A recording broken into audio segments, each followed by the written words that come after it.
Bismillahirrahmanirrahim. Bismillah, alhamdulillah, wassalatu wassalamu ala rasulillah Sayyidina Muhammad bin Abdullah wa ala alihi wa sahbihi wa man tabi'ah huda la hawla wa la quwata illa billah.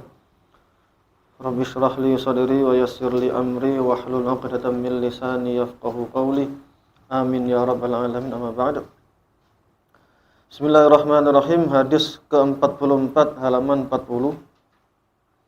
Qala Rasulullah sallallahu alaihi wasallam, likulli syai'in safwah wa safwatus salati at-takbiratul ula. Likulli syai'in safwah, setiap likulli syai'in jar majrur di awal kalimat, maka menjadi apa? Jar majrur di awal kalimat atau jadi isim?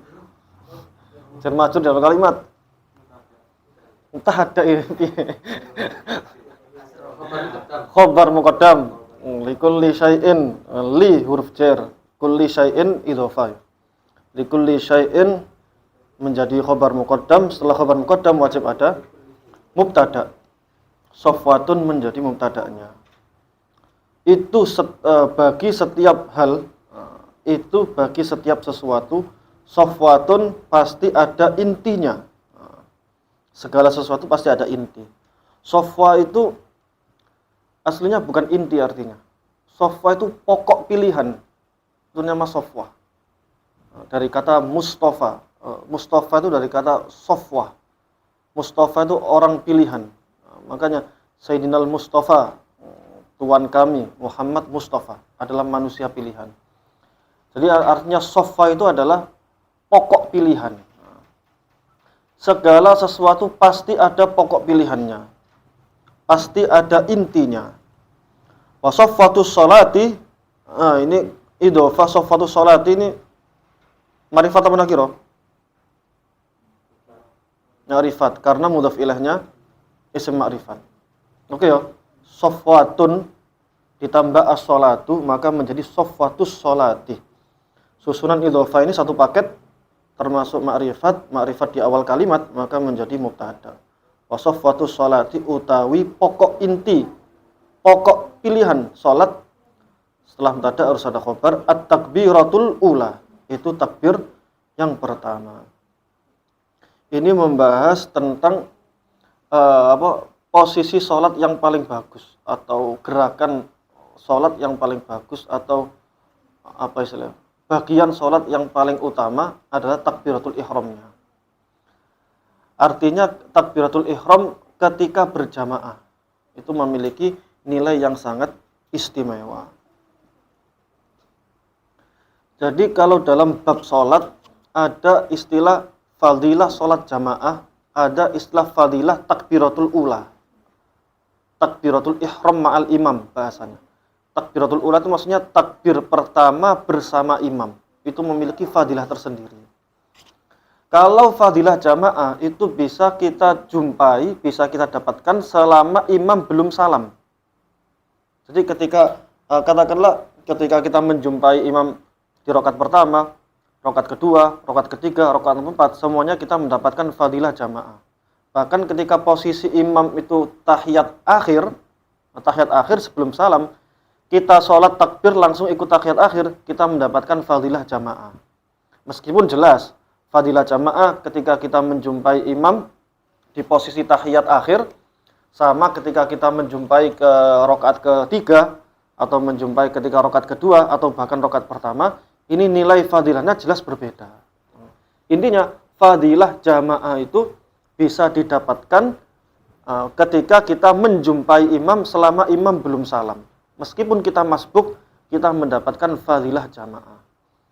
Cuman dalam fadilah jamaah itu ada fadilah yang lebih inti lagi, yang memiliki keistimewaan yang tidak dimiliki oleh bagian jamaah yang lain, yakni menjumpai takbiratul ihram bersama imam. Ini memiliki nilai yang utama. Hadis ini sebetulnya membahas tentang inti, pokok yang paling istimewa dalam bagian sholat adalah takbiratul ihramnya. Itu yang paling inti, yang paling istimewa. Yang dimaksud takbiratul ihram di sini adalah takbiratul ihram bersama imam. tidak hanya berjamaah sama imam, tapi menjumpai takbiratul ihram bersama imam. Ini memiliki keistimewaan yang sangat luar biasa. Dan di sini para ulama berbeda pendapat, artinya yang dimaksud menjumpai takbiratul ihram itu apa? Pendapat pertama ada yang mengatakan kita menjumpai takbiratul ihram pertama. Kesan. Monggo Mbak di meja sing depan ini loh.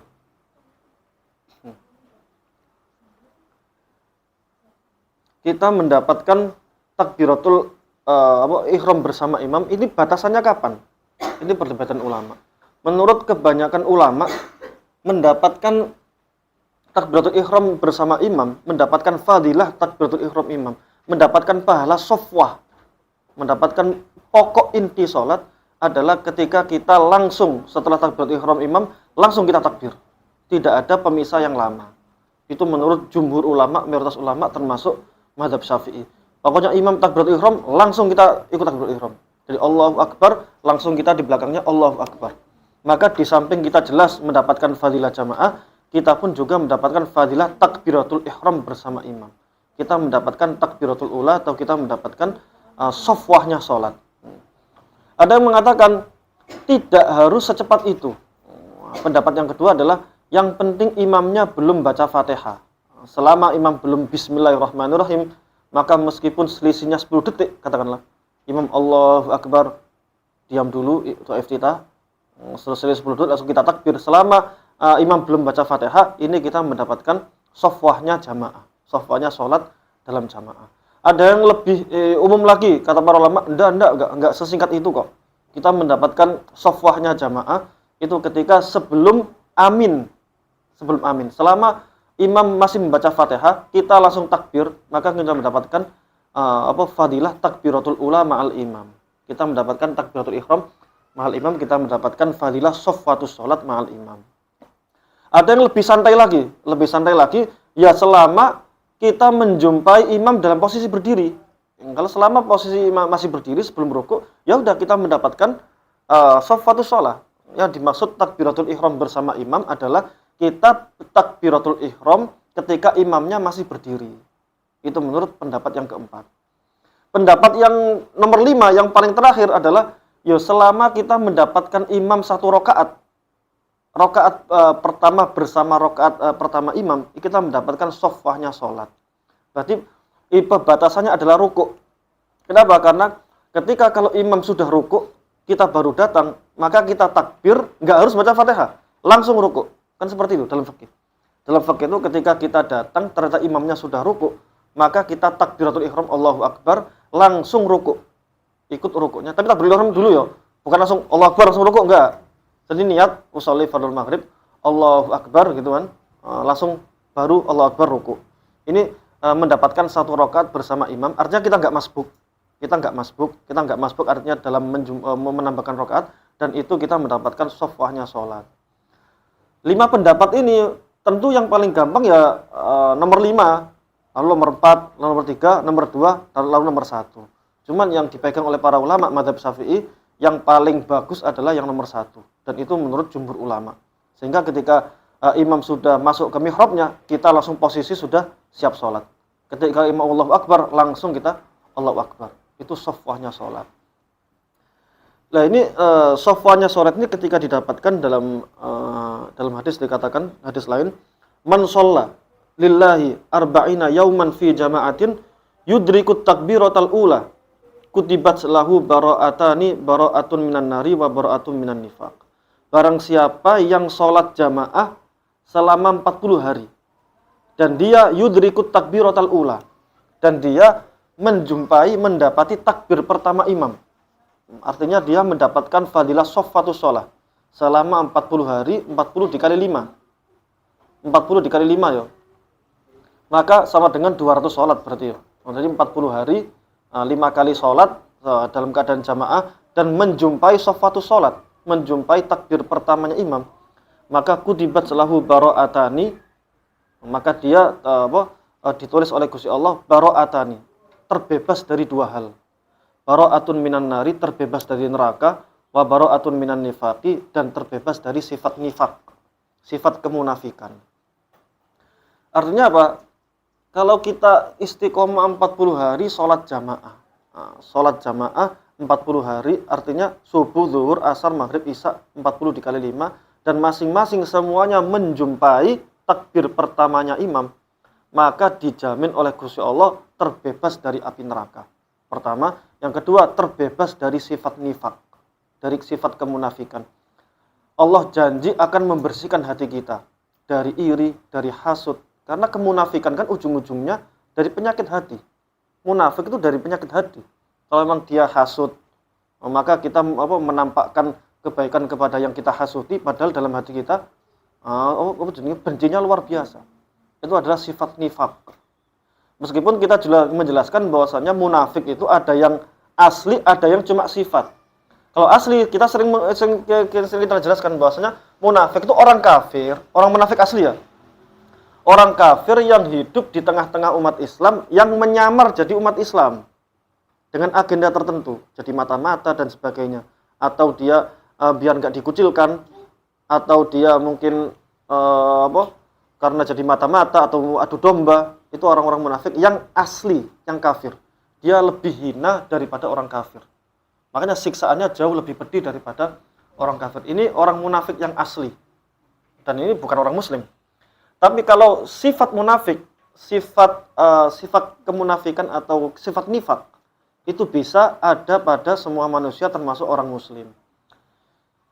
Contoh dalam hadis, ayatul munafiqi salasun, idza haddasa kadzaba wa idza wa'ada akhlafa wa idza tumina khana. Ciri-ciri orang munafik adalah ketika berbicara dia bohong, ketika dia janji dia mengkhianati, ketika dia janji dia mengingkari, ketika dia wa idza tumina, ketika dipercaya maka dia berkhianat. Itu ciri-ciri munafik. Cuman kalau naudzubillah kita masuk dalam 3 ini, tidak otomatis menjadi munafik. Ibarat seperti ini. Ciri-ciri kucing, ciri-ciri kucing adalah naik-naik meja. Yang kedua, kencing sembarangan. Yang ketiga, suka nyuri ikan. Nah, terus kemudian ada manusia yang suka naik meja, suka kencing sembarangan, suka nyuri ikan. Apakah dinamakan kucing? Ya tidak. Tidak dinamakan kucing, tapi dikatakan sifatnya seperti sifat kucing. Sehingga dalam hadis ayatul munafiqi, tanda-tanda munafik adalah 3 ini tadi. Artinya kalau seorang ada muslim memiliki 3 ciri-ciri ini, maka dia mirip sifatnya dengan munafik, tapi bukan munafik. Meskipun kadang kita menuduh mungkin munafik. Yang arti munafik mungkin bukan munafik asli, tapi munafik secara majas, munafik secara sifat. Artinya seperti itu. Nah, pembahasan seperti munafik seperti ini, maka ketika dia bisa mengistiqomahkan, monggo.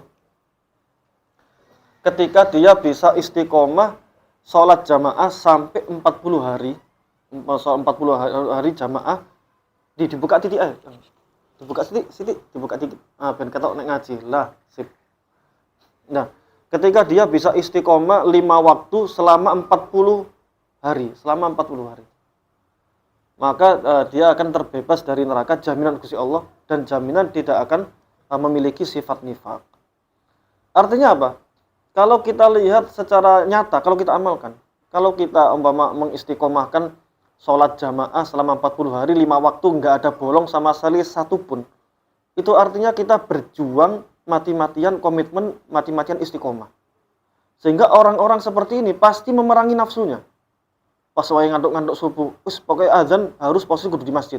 Berarti 10 menit sebelum azan setidaknya saya sudah bangun, saya sudah di kamar mandi, sudah wudu, OTW ke masjid, pokoknya qomat harus posisi sudah di masjid.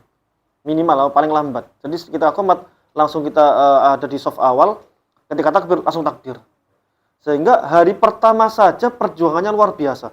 Apalagi hari ke-7, apalagi hari ke-10, hari ke-20, hari ke-30 sampai hari ke-40. Sehingga dia itu 40 hari sudah membentuk sebuah watak, sebuah tradisi, sebuah kebiasaan. Kalau kebiasaannya seperti ini, maka otomatis hatinya akan mudah sekali bersih. Karena dia sudah memerangi nafsu-nafsu tersebut. Waalaikumsalam, monggo. Ya, maju-maju. Maju lagi loh. Maju-maju. Itu ya artinya terbebas dari sifat nifak. Karena ketika kita sudah istiqomah memerangi nafsu sampai istiqomah betulan, mau memerangi nafsu 5 waktu dalam sehari sampai 40 hari, maka kita akan dibersihkan hatinya dari sifat-sifat tersebut. Ini berarti 5 dikali 40 sama dengan 200 kali sholat. Kalau kita bisa istiqomah, maka Allah akan menjamin terbebas dari neraka. Artinya bukan terbebas dari neraka, artinya kalau setelah sholat 40 hari, lalu dia maksiat, gak masuk neraka. Bukan seperti itu. Artinya Allah akan menjamin gak masuk neraka. Itu artinya Allah akan mempermudah dia melakukan kebaikan. Soalnya apa? Kalau dia 5 kali sehari, dia sholat jamaah, dan juga menjaga shoffatus sholat itu tadi, takbir bersama imam, itu dia sudah berjuang melawan nafsunya. Kalau sudah melewati 40 hari, maka dia sudah biasa mengendalikan nafsunya. Orang dia melakukan sunnah yang level tinggi saja dia bisa istiqomah, apalagi dia melakukan maksiat, nggak mungkin. Sangat mudah sekali. Sangat mudah sekali untuk meninggalkan maksiat dan sangat gampang sekali untuk melakukan kebaikan. Itu arti dari bara'atun minan nar. Maka Allah akan mempermudah jalan istiqomahnya, mempermudah amalan-amalan yang baik bagi dirinya. Kalau dalam hadis lain, ketika di Madinah itu juga ada istilah monggo tengajeng sama Pak Eko nih. Kalau dalam di Madinah itu ada istilah sholat 40 itu, sholat arba'in. Sholat arba'in. Monggo pergi loh. Nanti kali Pak Eko. Ada istilah dereng kitabnya. So Mbak Risma kan sampai samping itu ada kitab nih. Dan niku sampingin novel lah. Sip. Sopo sing gak ada kitab? Satu orang tak. Nggih niku. Di Madinah juga ada istilah sholat arba'in. Itu artinya sholat berjamaah 40 kali. 40 kali di Masjid Nabawi. Itu juga kata Kanjeng Nabi, man sholla fi masjidi, barang siapa sholat di Masjid Nabawi ini, masjidku, arba'ina sholatan, 40 kali sholat. La yafutuhu sholatun, tidak ada satupun sholat yang tertinggal. Maka kutibat lahu bara'atun minan nari, wa najatun minal adzabi, wa buri'a minan nifaqi. Kayaknya rodok nambung ya, walaupun dikasih makan tetap. Barang siapa yang sholat 40 kali di Masjid Nabawi, 40 kali sholatan, berarti 40 kali sholatan berarti berapa hari? Berarti sekitar, ini bukan 40 hari ya, kalau yang tadi itu 40 hari. Kalau yang pertama 40 hari. 40 hari dikali 5, itu sama dengan 200 sholat. Kalau ini 40 sholat, bukan 40 hari. Lah, kalau seperti ini berarti 8 hari. Makanya kalau paket-paket umrah, biasanya paket arba'in, itu artinya paket 8 hari di Madinah. Paket 8 hari di Madinah. Barang siapa yang sholat jamaah istiqomah selama 8 hari di Madinah, ini ibunya mati nih barusan. Kemarin. Yang biasa istiqomah nang gini loh. Mati loh. Wis, gak sama ngaji, durung balik. Yang si nenek ini kalau nggak salah umurnya 10 tahun lebih. Cucunya aja udah tua dan mati cucunya. Bukan anak loh ya. Kalau anak kan dia punya anak banyak, terus anaknya punya anak, anak-anaknya udah mati semua. Cucunya itu sudah tua, sampai kena diabetes gitu modelnya. Suka ngompol-ngompol sampai mati. Mbahnya itu masih hidup. Dan masih beranak terus. Masih tebar pesona di depan sama cowok-cowok yang lewat. Ini anak-anak terakhir baru lahir. Berlahir usia 2 bulan mereka. 2 bulan. Ibu mati. Baru kemarin mati. Kemarin mati di depan sih. Kasihan. Oke lanjut. Kalau sing janji dalam Madinah itu 40 sholat, bukan 40 hari.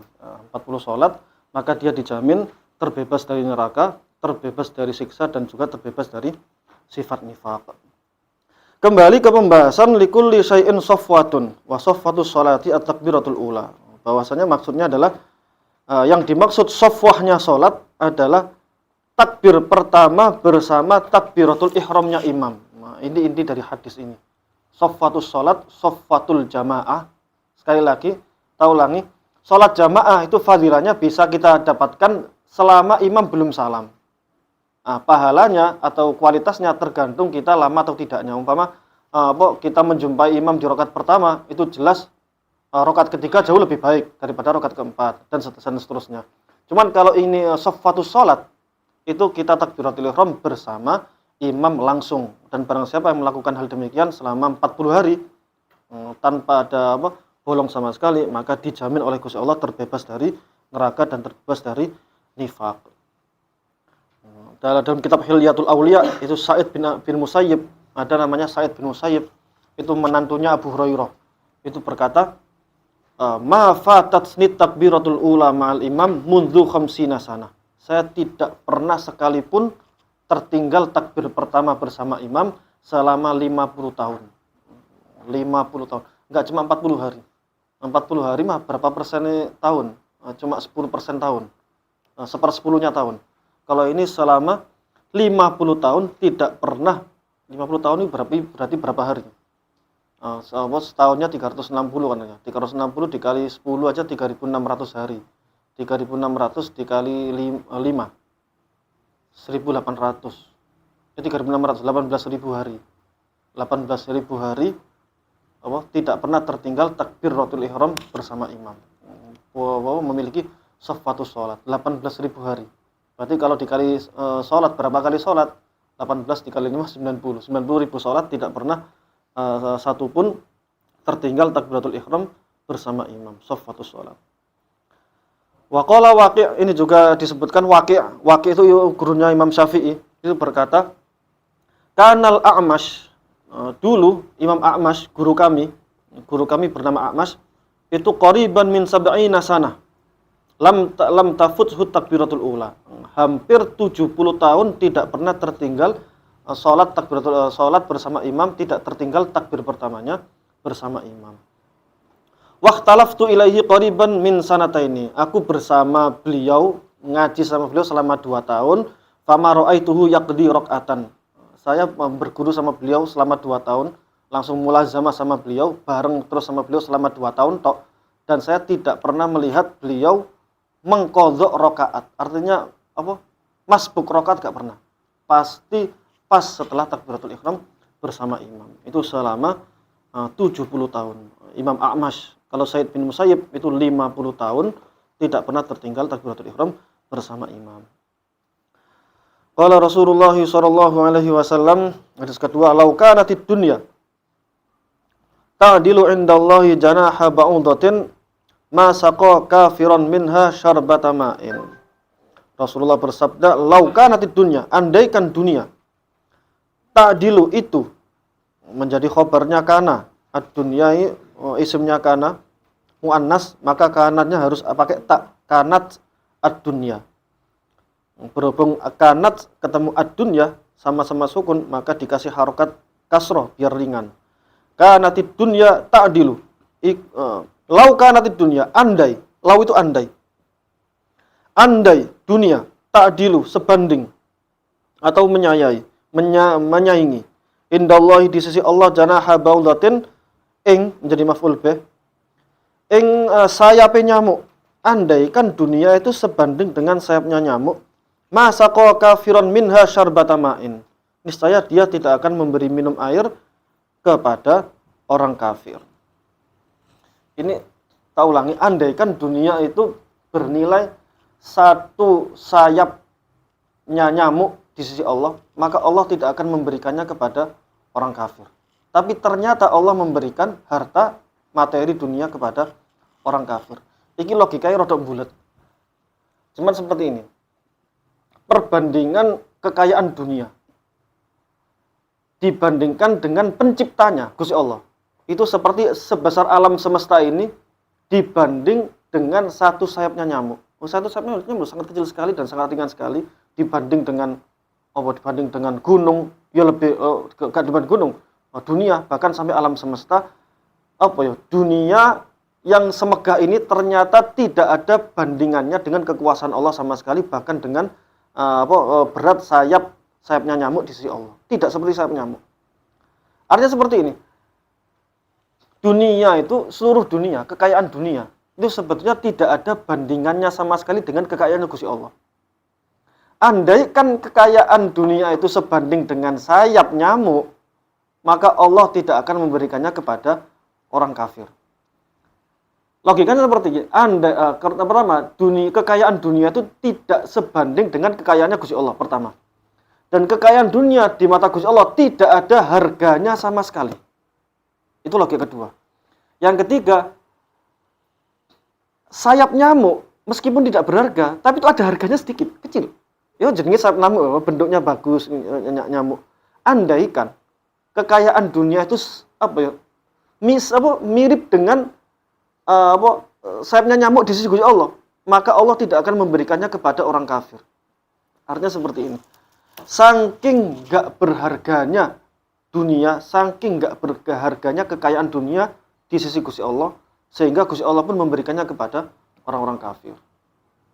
Maka orang kafir ketika kaya raya, sebetulnya itu Gusti Allah tidak ngefek sekali pada kekayaannya Gusti Allah. Tidak ngefek. Kenapa? Saking hinanya dunia, saking gak berharganya dunia. Itu logikanya. Sehingga dikatakan innad dunya li haqaratiha indallahi lam yu'tiha li awliyaihi. Bahwa sesungguhnya dunia saking hinanya, saking rendahannya, maka Allah tidak memberinya kepada para kekasih-kekasihnya. Waqad warada annahu subhanahu wa ta'ala yahmi abdahul mu'min anid dunya.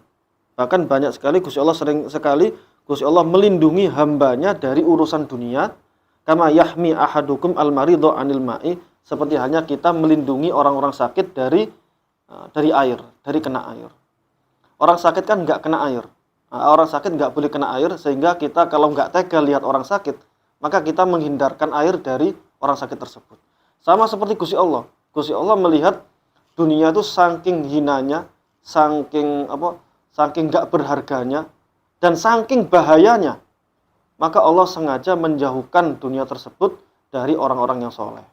Sehingga orang-orang soleh nek gak kakean duit, itu biasanya gak neko-neko. Orang soleh nek kakean duit, nek gak ada duit, itu biasanya kadang wong dadi soleh karena gak ada duit. Itu akeh. Wong dadi soleh karena kakean duit, gak ada duit. Itu akeh. Soalnya apa? Orang kalau punya uang banyak, potensi dia maksiat itu besar sekali, sangat gampang sekali. Umpama mau zina, nyawa PSK, gampang sekali orang punya duit.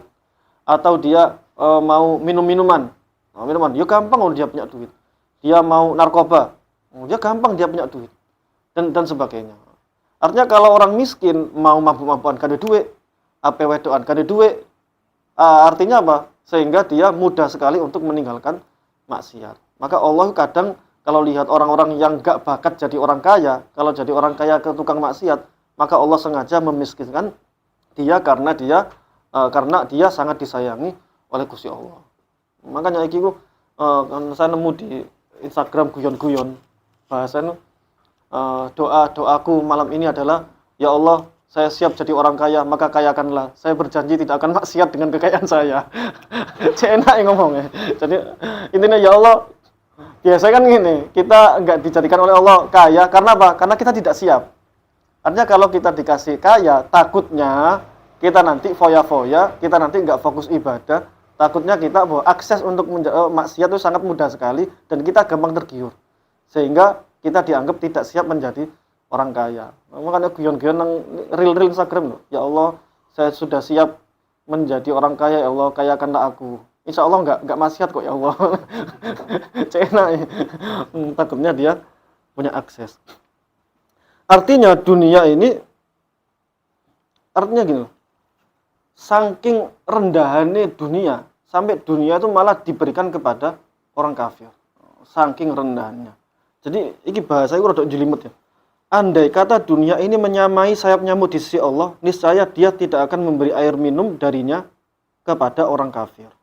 Artinya kalau dunia itu berharga di sisi Gusti Allah, meskipun harganya cuma setara dengan sayap nyamuk, maka Allah tidak akan memberikan harta berharga itu, sesuatu yang berharga itu kepada orang kafir. Sehingga orang kafir itu Allah berikan dunia, karena dunia itu tidak ada harganya sama sekali. Sebaliknya apa? Allah tidak akan memberikan sesuatu berharga kecuali kepada orang yang dia cintai. Ini yang sering tak ulang-ulangi.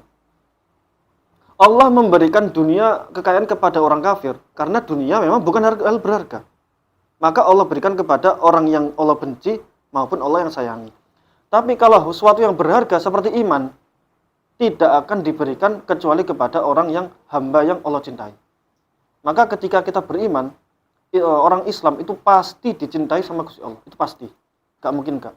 Karena Allah tidak akan memberikan keimanan kecuali kepada hamba yang Allah cintai. Begitu pula levelnya naik. Allah tidak akan memberikan nikmat sholat, nikmat sujud kecuali kepada orang-orang hamba yang ia cintai. Maka ketika kita sholat, ketika kita sujud, meskipun gak khusyuk, itu tanda bahwasanya Gusti Allah sangat mencintai kita. Atau levelnya sampai Allah nikmat ibadah sampai khusyuk, itu jelas hanya diberikan kepada hamba-hamba Allah yang sangat dicintai. Kenapa? Karena iman, sholat, ibadah, sujud, zikir, wiridan, dan sebagainya, apapun yang berhubungan dengan amal baik, semuanya diberikan kepada Gusti Allah, kepada orang-orang yang Allah cintai. Karena hal-hal tersebut semuanya adalah berharga di sisi Allah Subhanahu wa ta'ala.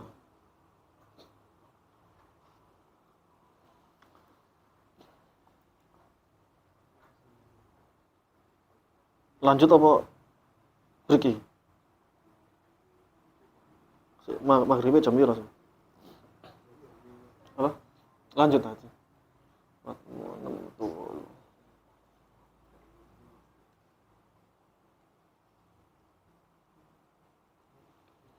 Bismillahirrahmanirrahim. Lanjut satu hadis lagi. Qala Rasulullah sallallahu alaihi wasallam, "Man salaka tariqan yaltamisu fi ilman, sahalallahu lahu tariqan ilal jannah." Man salaka, barang siapa yang menempuh tariqan, suatu jalan, yaltamisu, yang mana ia mencari, fihi, di dalam jalan tersebut, ilman, ing ilmu. Barang siapa yang menempuh jalan untuk mencari ilmu, sahalallahu lahu tariqan ilal jannah, maka Allah akan memudahkan baginya jalan menuju surga. Artinya apa? Barang siapa menempuh suatu jalan. Arti jalan di sini ada arti hakiki atau arti yang maknawi. Kalau arti hakiki secara bahasa itu seperti barang siapa yang menempuh jalan menuju majelis ilmu, sama seperti umpama majelis ilmunya di Nginden. Barang siapa yang OTW dari Pumpungan ke Nginden, barang siapa yang OTW dari Semolo ke Nginden, maka setiap perjalanan tersebut Allah mudahkan arahnya ke jalan surga. Itu arti secara zahir, secara zahir. Kalau secara maknawinya juga bisa diartikan barang siapa yang menempuh jalan untuk mencari ilmu. Jalan mencari ilmu itu kalau dimaknai secara zahir, ya jalan OTW ketika ke Nginden bahasa, atau OTW ke kampus, OTW ke majelis taklim, OTW ke sekolahan. Itu namanya jalan menuju tempat ilmu. Tapi ada juga jalan yang maknawi, yang tidak berbentuk. Seperti apa? Seperti jalan menuju ilmu itu dengan cara menghafalkan. Menghafalkan kan jalan menuju ilmu. Artinya agar ilmu itu kuat, merasuk dalam pikiran kita, maka jalan menuju hal tersebut adalah dengan menghafalkan. Atau dengan cara berdiskusi. Nah, berdiskusi itu juga menempuh jalan menuju ilmu. Jadi jalan itu nggak harus jalan raya, Nginden Gang 2, pakai Google Map, ikut jalan, nggak harus itu. Tapi jalan atau proses, barang siapa menempuh proses untuk mendapatkan ilmu, baik itu dengan menghafal, baik itu dengan diskusi, dengan mengulang-ulang, dengan duduk bersama orang-orang alim, orang-orang ahli ilmu, orang-orang pinter, itu semua termasuk jalan untuk mencari ilmu. Sahalallahu lahu tariqan ilal jannah, maka Allah akan memudahkan ia jalan menuju surga. Ini kayaknya pernah kita bahas pas ngaji Arba'in Nawawi kalau nggak salah. Ini kayaknya ada hadis Arba'in Nawawi. Sepertinya ada. Soalnya perasaan gini pernah kita jelaskan, ada ya. Nah, bahwasanya barang siapa yang menempuh jalan mencari ilmu, maka Allah akan memudahkan jalan menuju surga. Artinya apa? Kalau kita mencari ilmu, kita akan tahu bahwasanya mana wajib dan mana haram. Sehingga ketika kita tahu mana wajib dan mana haram, kita bisa melaksanakan hal wajib, kita bisa menghindari hal haram. Yang dengannya kita mendapatkan pahala dan terhindar dari dosa yang potensinya adalah kita masuk surga. Maka nek diruntut berarti kita masuk surga. Kenapa? Karena kita melaksanakan kewajiban, karena kita menghindari kemaksiatan. Kenapa? Karena kita punya ilmunya. Kita tahu mana haram dan mana halal. Begitu level yang lebih tinggi lagi. Dia dimudahkan masuk surga karena dia dimudahkan untuk beribadah. Beribadah kepada halal sunnah. Ibadah sunnah. Tahu dari mana? Tahu dari majelis ilmu. Karena ketika kita tahu fadilah jamaah yang sangat luar biasa sekali, ketika kita hadir majelis ilmu, kita tahu bahwasanya sholat sunnah qobliyah subuh itu pahalanya lebih khairum minat dunya wa ma fiha, lebih berharga daripada dunia dan seisinya. Sholat qobliyah subuh itu. Atau kita mengetahui bahwasanya sholat 2 rakaat setelah terbitnya matahari setinggi tombak, atau 16 menit setelah jadwal terbit, kita sholat 2 rakaat di situ, maka pahalanya seperti haji dan umroh secara sempurna. Kan dalam hadis dikatakan barang siapa yang sholat jamaah subuh di masjid, sholat jamaah di masjid, lalu dia duduk berzikir, dia mengaji Al-Quran, mengkaji ilmu Al-Quran dan sebagainya sampai terbitnya matahari setinggi tombak, artinya 16 menit setelah jadwal terbit, lalu dia sholat 2 rakaat, maka dia seperti kahajjatin wa umratin tamatin. Dia mendapatkan pahala seperti haji, seperti umrah, sempurna, dan sempurna.